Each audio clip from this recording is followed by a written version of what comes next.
Hey, everybody. Welcome. Today, I want to talk a little bit about Democrats and their voting issues they're having. We're going to start off here with this clip from Megyn Kelly, where she kind of sums up the state that the Democratic Party is in right now. And it's not good. It's not good at all. It's not apparent. It doesn't appear to be getting any better. The Republicans are gaining voters. Democrats are losing voters. Democrats historically always had an advantage over Republicans with more registered voters, and now it seems to be that that's pretty much a wash now. They're pretty much equal. So let's take a look at this clip. She does a good summary of an article here, and then we'll talk. Piece out of power. This hit today by Shane Goldmacher with Jonah Smith and is going on about the voter registration crisis that the Democrats are facing. The subhead is "The party is bleeding support beyond the ballot box," according to a new analysis. And the highlights of this thing show as follows. While there are still more Democrats registered nationwide than Republicans, though they point out that's simply because in states like California, you can register by party, whereas in a lot of red states, you can't. So that's even questionable. They say, nonetheless, for the first time since 2018, more new voters nationwide chose to be Republicans than Democrats last year. Of the 30 states that track voter registration by political party, Democrats lost ground to Republicans in every single one between 2020 and 2024, and often by a lot.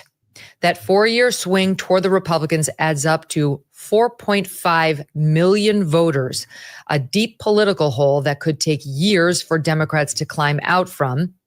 It goes on to say all 4 presidential battleground states covered by the Times analysis, Arizona, Nevada, North Carolina, and Pennsylvania, all of them showed significant Democratic erosion. In North Carolina, Republicans erased roughly 95% of the registration advantage that Democrats held in the fall of 2020. They quote Michael Pruser, who tracks voter registration closely, as the director of data science for Decision Desk HQ, an election analysis site, quote, "I don't want to say the death cycle of the Democratic Party, but there seems to be no end to this. There is no silver lining. There is no cavalry coming across the hill. This is month after month, year after year." That's a red alarm for the Democrat Party, 5-alarm fire, however you want to put it. And to me, it's very interesting because I don't think this is all Trump. I support Donald Trump, but I don't think you can say he did this because the erosion was steady from 2020 to 2024, Mark Halperin, which tells me it's the Democrats that are causing the mass exodus. Your thoughts? Well, a little bit of both. I applaud the New York Times for finally writing this piece. I'm next month going to publish a story about the decline of network television news and the rise of YouTube. This has been going on for a long time.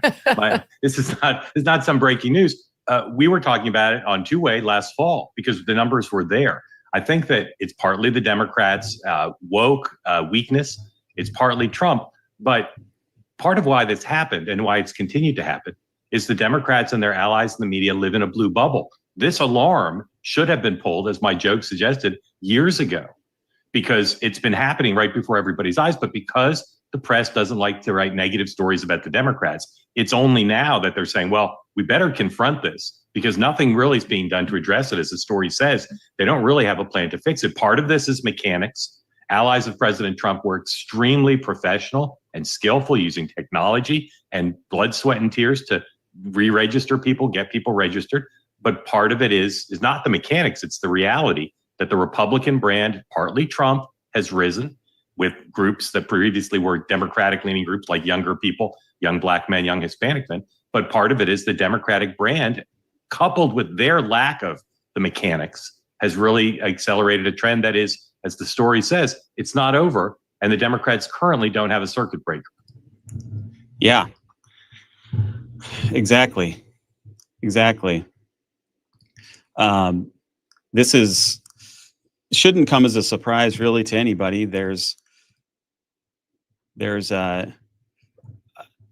I mean, the Democrats tried their hardest to alienate almost every group in the country. They wagged their fingers at everybody. They judged everybody. They tried to police everybody. They tried to act like they were the morally superior ones. They ran way off on the deep end on all the wrong issues. The 4 years under Biden, it just got worse and worse and worse. Started by locking everybody in their houses. I mean, it's not surprising that they would be still losing voters. I mean, they went so hard on the woke crap that they just alienated so many people.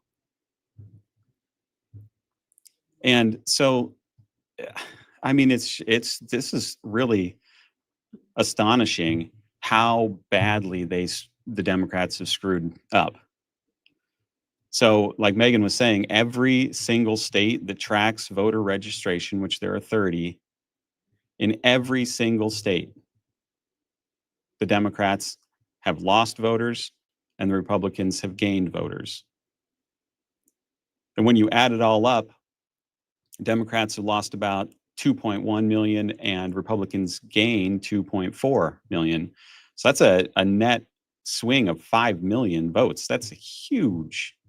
That is massive. So, I mean, I guess congratulations to the Democrats, because that's pretty impressive, actually, to pull off the nuking of your own party that well. It's almost as if it was done deliberately, but it was just purely through incompetence and ideology and cramming their mythology down everybody's throat. So congratulations, Democrats. You lost so well. You're like the champions of losing, and you're still losing. Take a look at this chart. This is a chart that New York Times, I believe this is from the New York Times, they put out. This is a graphic of what's going on. These are the 30 states, okay, that do voter registration, that lets you identify your party in voter registration. So you can see on the left there that the blue arrows are all going down. This is the percentage. This is the number of registered voters that they've lost. Longer the arrow, the more they've lost. And then on the right, you see the Republicans, and the arrows are all going up that they've gained. Well, they're not necessarily, because there's some independents that gained the Democrat, and so not necessarily all of them went up in the Republicans, but all of them did go down in Democratic. So even with new registrants, the Dems are down to 29% in 2024 from 36% in the past. So it's really this whole demographic shift. And so a lot of these voters do shift to independent, but then there's a lot of independents that are shifting to Republican. So the Republicans have gained more voters than the Democrats have lost. And so, I mean, you guys have probably heard a lot of these stats, like the Hispanic vote, for example. It was nearly split. It was 51-48 Harris-Trump. That's impressive. I wouldn't have guessed that. So for people who think that the illegal immigration and the opening of the borders was to pack these Democrat cities with more voters, it doesn't seem that that's necessarily turning out that way. I guess it's probably more for census reasons, because illegals are counted in the census. So you get more political power, more representation that way, because the illegals are bringing more to you. So also the black vote for GOP doubled with Trump. It went from 8% to 15%. And Asian Americans also went much higher for Trump, I believe 45%. So men definitely trended way more for the GOP, men of all demographics, and especially young men. And the difference between young men and young women is staggering. I don't have the numbers with me, but it's something like 70% of them are lean conservative, and the exact opposite for young women. They're like 70 or 80% of them lean left. So they've got a huge divide in their generation. But this chart, I thought, really showed well what's all going on with this and how bad this is for the Democrats. They didn't even get one state. They didn't gain any in even one state. How in the world are they going to overcome something like that? I don't think they're going to be able to. I think that it's going to take something massive, and it's probably not going to work with Trump light Gavin Newsom trying to act like a tough guy. So they're not really building a future. They're just kind of bleeding out. So, okay. Well, so speaking of Gavin Newsom, he was on I don't know. He was on a video here, on a call or on whatever, on a conference with his new influencers. And we are incredible. So while Democrats are losing voters, their big genius plan is to redraw lines. And so here's Gavin Newsom with his pack of TikTok influencers explaining how they're going to fight Texas, and that's how they're going to get back into power, because California is going to gerrymander just like Texas is, because it's not fair.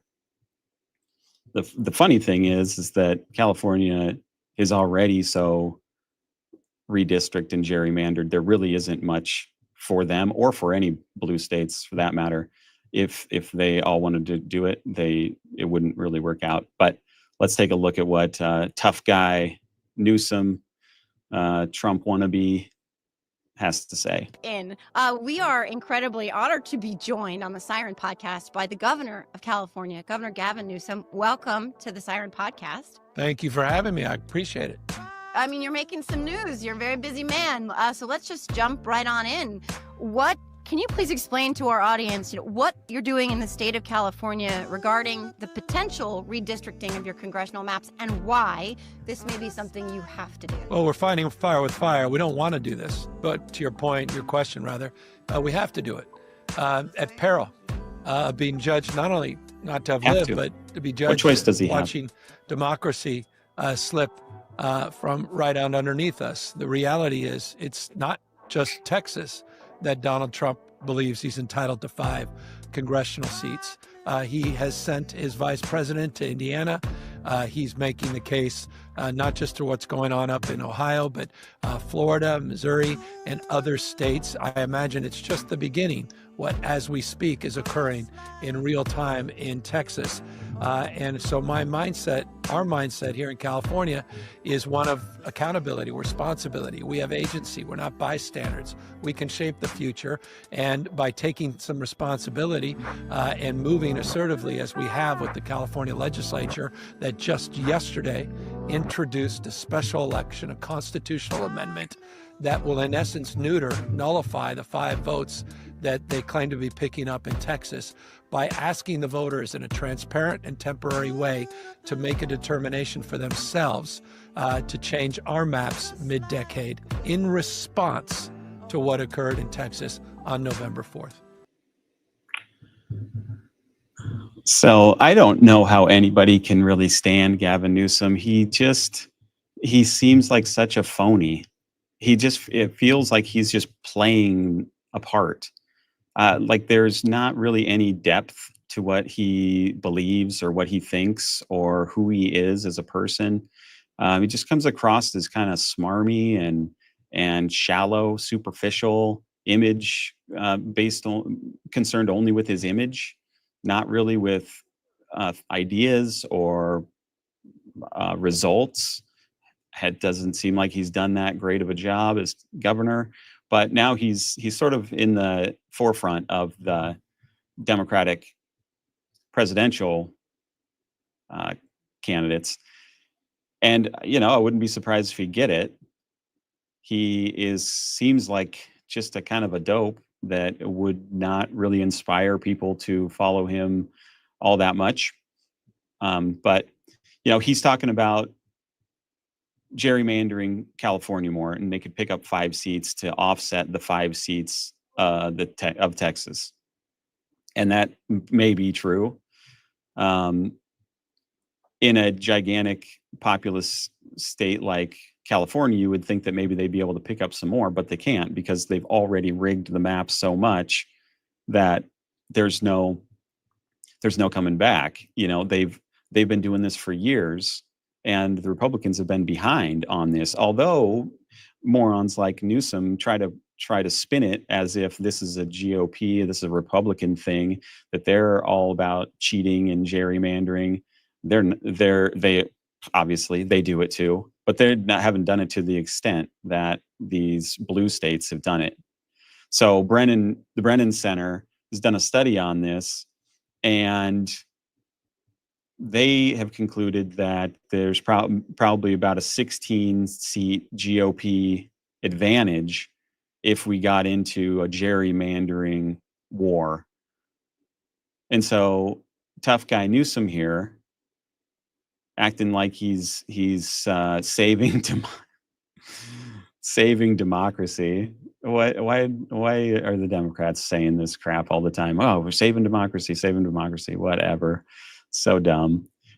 So if every state max gerrymandered, the GOP would net from 10 to 15 more nationwide, because the Dems can only squeeze a handful more. New York and California are basically already maxed. And for everybody who thinks that here, let me show you. This is the map. This is by the New York Times. This is states that could redraw their maps. So here we've got Illinois, California, Oregon, Maryland for the blue, for the Dems. And then look at all those red states. They're not fully gerrymandered yet. I don't think Newsom wants to get into this, because I don't think the Republicans are putting up with this stuff anymore. Especially now that the registered voters on both sides are so equal. So a lot of people have moved out of these blue states to red states like Texas and Florida. And so they're switching some of the voting demographics. So the Dems try to scream they're saving democracy while breaking democracy harder. So also the Republicans have an advantage because they don't have as many safeguards in their states against this stuff. California claims to have an independent commission that allows or doesn't allow redistricting, but it's just packed full of Democrats, so it's kind of pointless. So this is also because, like I said, the population shifts. The blue states are losing population, they're losing seats, and the red states are gaining. So, and for those of you who don't believe me that the Democrats are the ones who are the gerrymanderers and have been doing it for a long time, take a look at this. So this is the breakdown of Democrat states. Massachusetts, for example, 36% of the voters are Republican, and yet they have no seats. Connecticut, 42% Republican, no seats. Maine, 46% Republican, no seats. Look at this, 46% Republican, no seats. 48, New Hampshire, 48% Republican, and yet no Republican seats. 50%. Rhode Island, Vermont, 32, 38%, 42%. And then we get down here to California. California is 38% Republican, but they only have 9 of 52 seats, so it's only represented 21%. Illinois is 44% Republican, but only 17% of their seats are Republican because they gerrymandered the shit out of it. New York's 43% Republican. Would you have even guessed that it would be that high? And they've actually done a little fairer job. It's only at least 27% of the seats there are Republican. So this is just, shows what the Democrats have been up to for a long time. And the Republicans they're playing hardball now too. And the Democrats don't like it. They're squealing, they're kicking, they're screaming. It's crazy. And so in Texas is a big fight, obviously, that you're probably aware of. And, what's her name? She's been locked up in the state house. Nicole, crap, I'm forgetting her name. But anyway, I've got a clip of her, actually.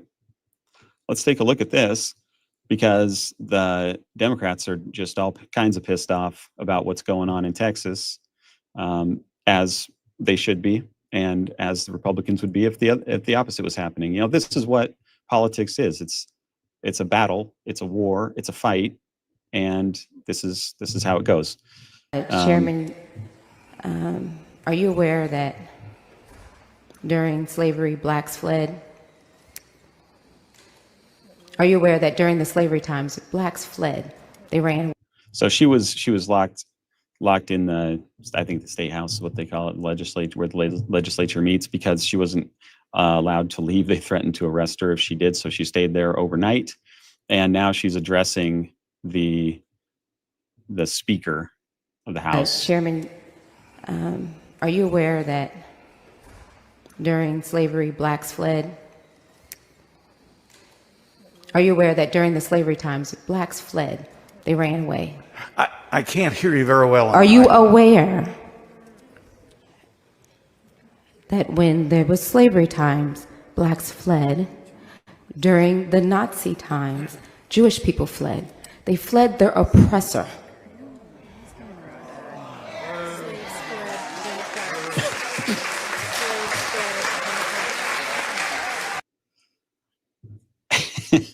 It's so dumb. She's comparing trying to block the Texas redistricting to slavery and the Holocaust. I mean, with this kind of nonsense, the Democrats are just going to keep bleeding voters because it's so stupid, it's so contrived, it's so fake, and everybody can see right through it. You're just trying to, you're cheapening slavery, how bad it was. If you're comparing it to having to stay overnight in a Capitol building, if you're talking about five House seats is the same as being owned by another person, what the freak? Who gives these people microphones and authority? They are just... Imagine if Republicans said something crazy like that. They'd be crucified. Anyway, so crazy stuff's going on in Texas. These people are nuts.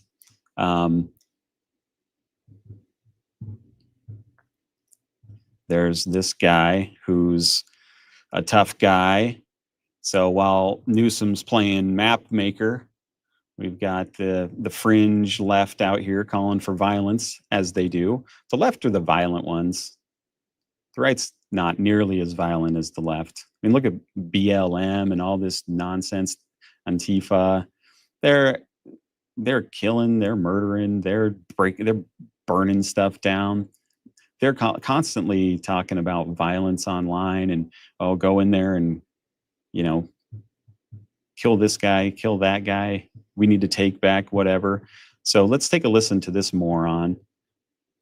I'm going to say this very clearly. This might get me banned or restriction, but this is bigger than that. So this is what I'm asking. Anyone in Texas that's against this shit, that's armed, get to the State House and demand the release of Nicole Collier. If they will not release her, then you know what? Shoot them fucking dead, because they're fucking taking her hostage. This is against the law. This is an act of terrorism. Anyone trying to keep Nicole Collier from leaving the State House is a terrorist. They're an enemy of the state. They need to be shot fucking dead. Be a good Samaritan. Put these fucking terrorists down unless they agree to release her. I mean, how unhinged is this guy? He's calling for murdering people over redistricting. And it's not illegal. It's in their constitution. I mean, I got to bring this guy back up here. Does this guy live in his car or something? I mean, this guy's probably a complete loser that has nothing going for him. He's looking for something to inspire him, and he's heading down to Texas with threats of violence because he doesn't like how they're acting. He doesn't like that the Republicans are doing what the Democrats have been doing for decades. Does he think the Democrats should be murdered? No, because he's all worked up with all these, because of all these stupid narratives that the Democrats have been feeding him, all the lies, and he thinks he's a real tough guy. Yeah, tough guy. He's going down there. He's going to show these people. He's going to do something about it while he's living out of his car. I mean, give me a break. These are the kinds of jokers that are making everybody leave the Democratic Party. More theatrics, more performance, more nonsense, no substance. This guy doesn't know anything about anything, but he's calling on people to take guns. And you want to take guns to Texas, and you want to try to fight Texans in Texas? What? That's, yeah, like the state with the most guns, and everybody's carrying one around. You would get your ass kicked instantaneously. You'd be dead. But then I guess you probably have fantasies about that and how amazing that would make you to die for such a noble cause. So this moron also is doxing ICE agents, because apparently resisting oppression means harassing people's families at home. So yeah, this jerk-off pedo state terrorist right here, his name is Brian Macheno, and he's an ICE agent, and this is him unmasked. And also his wife is a labor and delivery nurse. So go ahead, make him famous, and if you see this motherfucker out in public, give him the cell block 1 treatment. Catch him when he's alone. Have a nice day, Brian, bitch. All right. Wow.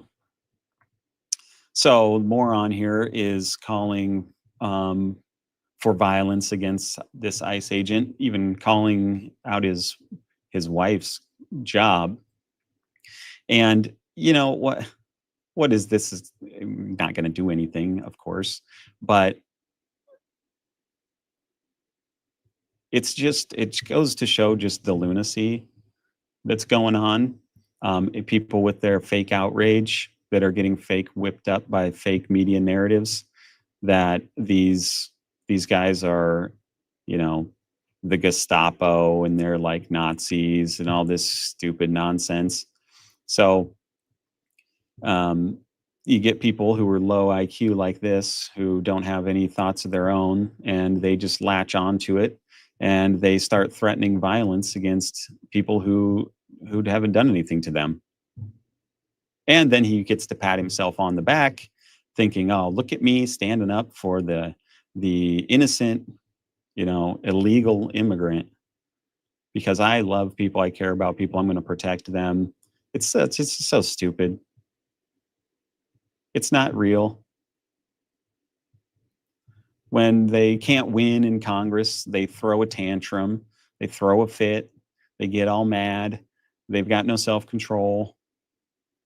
They send a mob to your front yard, they protest, they break stuff. Like, this is like a group of children who can't handle not getting their way.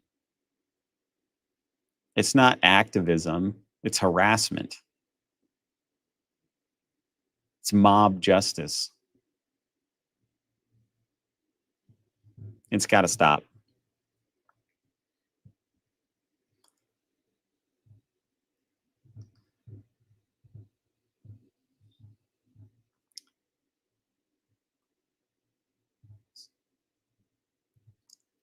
Let's see what else we got here.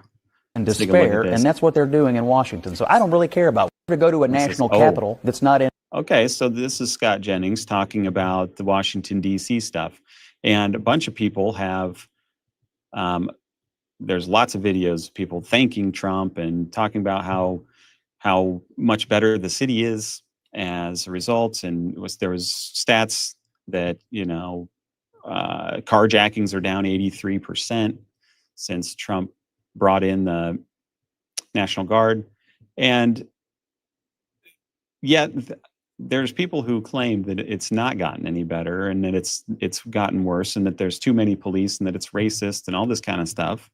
And that's just not the case.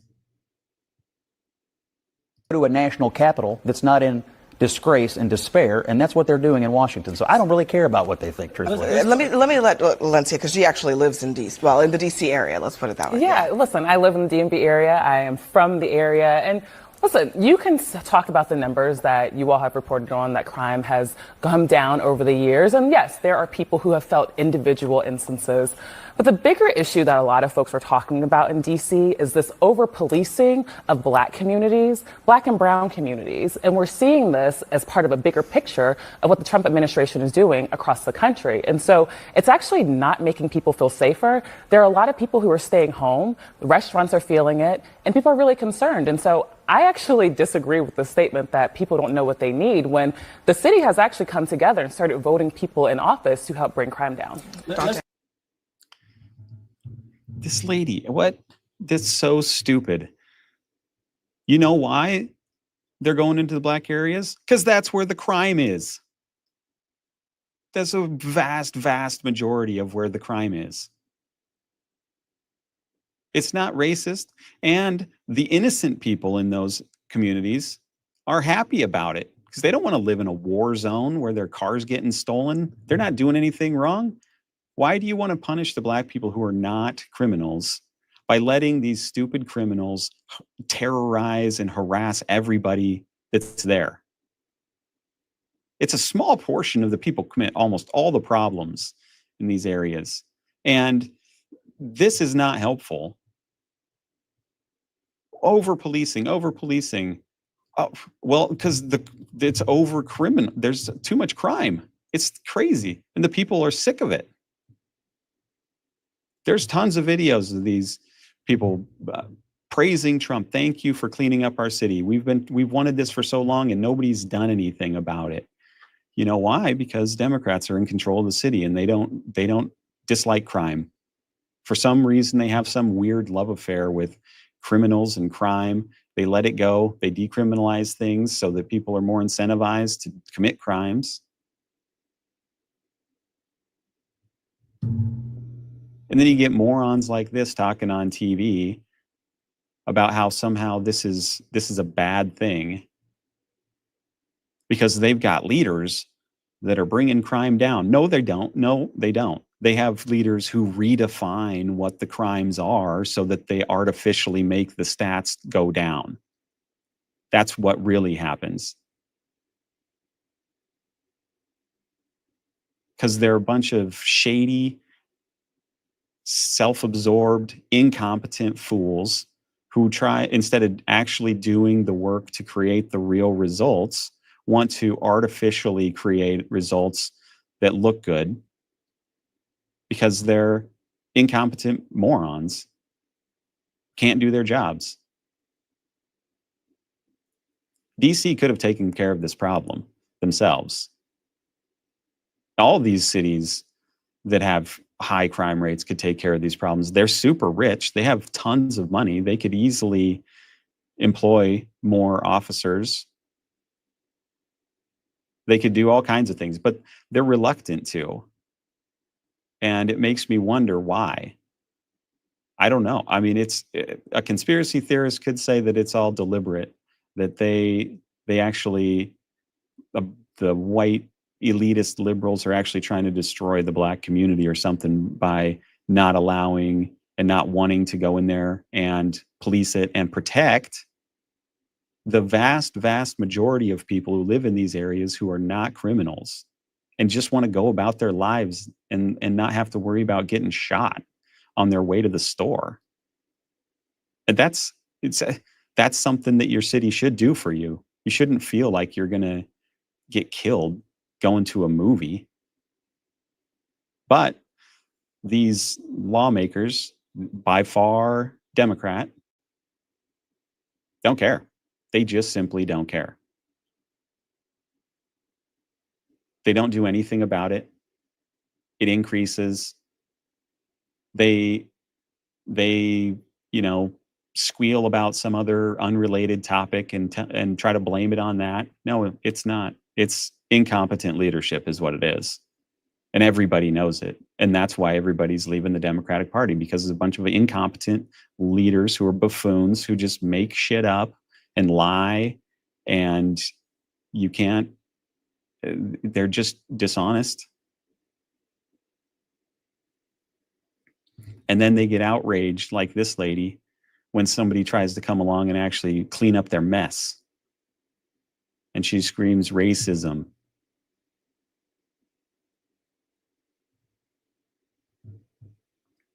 It's sick.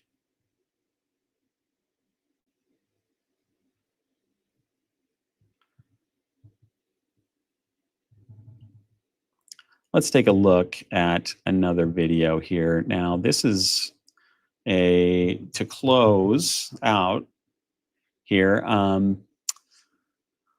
Let's look at how entitlement culture reacts to even the tiniest bit of responsibility. Can someone please help me make sense of this? I've been receiving food stamps for the last 7 years, consistently. I just received a letter in the mail telling me that I now have to do community service hours, at least 15 hours a week. I have to take out of my time, things that I do every day, to do community service so that I can still continue to receive the benefits that I receive. Mind you, I am receiving the maximum benefit. I get $2,000 in food stamps a month. But that is only because I have 3 kids. Now, how do they expect me to be able to do community service hours if I can't even get a regular job? So I'm at risk of losing my food stamp benefits because I'm not putting in effort? Are you serious? Where do these people think the money for food stamps comes from? Do they have any, have these people ever had any responsibility? Has this lady ever had a job?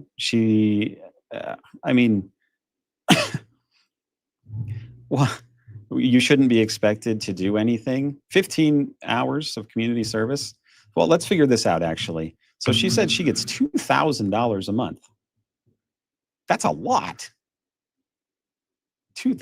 I guess I would have never guessed that it was that high. I didn't know that they gave out that much. Must be maybe per kid. I mean, that's almost $700 per kid.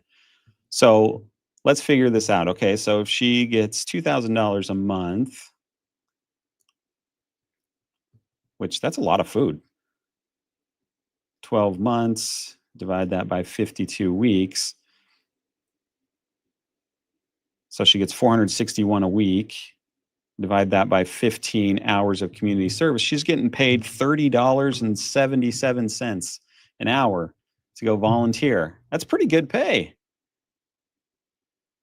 That's a lot, you know? And so instead, she'd rather not do anything and then have the person who's working 40 hours a week getting paid $30 give her 15 hours of their pay so that she doesn't have to go do anything. I mean, obviously it's not that direct, but 15 hours.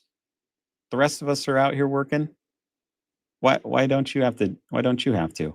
Yeah, maybe you have a job. Maybe you don't make that much. I don't know. But you do get paid $2,000 a month for doing nothing. And are you married? Probably not. Have you made bad decisions? Probably. You should be grateful that you're getting $2,000 a month. That is a massive amount of money. That's a crazy amount. Maybe, I don't know. Maybe this is supposed to be a parody or something, and she's making fun of these kinds of people. I can't even tell anymore because when Democrats and lefties and woke people go on here, they sound like somebody that would be making fun of them, but they are actually serious about what they're saying. So sometimes it gets hard to tell when they're being serious and when they're just when somebody's making fun of their position. So why does this lady think that she shouldn't have to work, but everybody else should? How does she think? Where does she think that this money is coming from? Just the money fairies? She's lucky it's only 15 hours for $2,000. I mean, that's impressive. So from losing voters to losing seats to losing their grip on reality, Democrats aren't just underwater, they're drowning.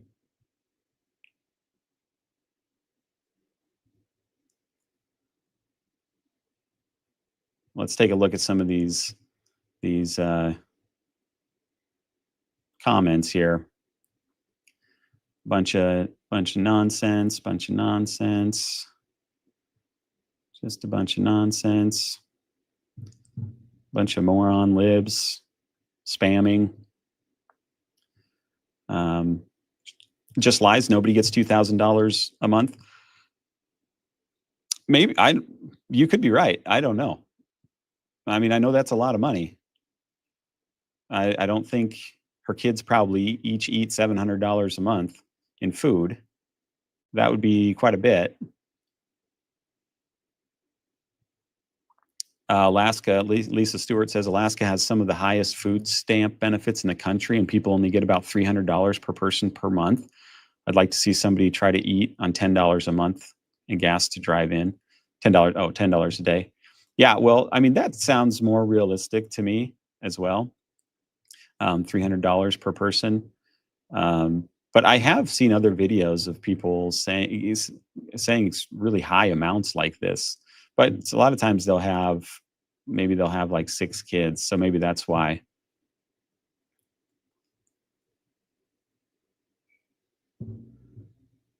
Fascist, yeah. That's the new buzzword that the lefties who that's the easiest way to tell if a lefty is just a complete dipshit.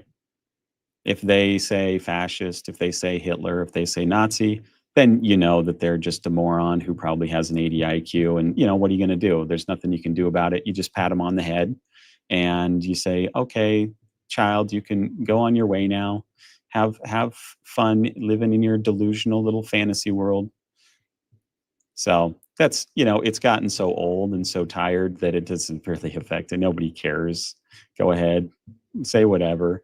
That's about all. The only arguments that the left has left is just name calling. They think that it's going to affect anybody. It doesn't. Nobody cares. And you just make yourself a laughing stock by doing this kind of stuff.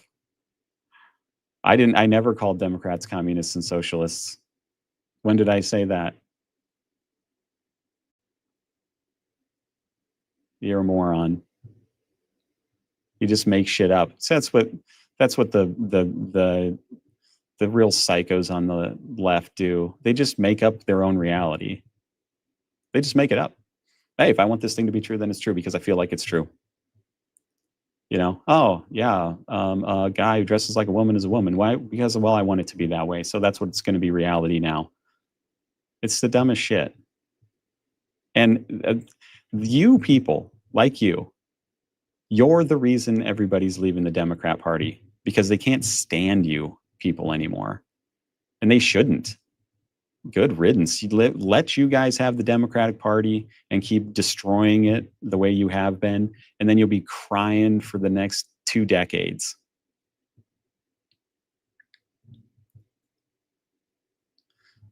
So, all right, guys, that's all I've got for today. Thanks for joining me.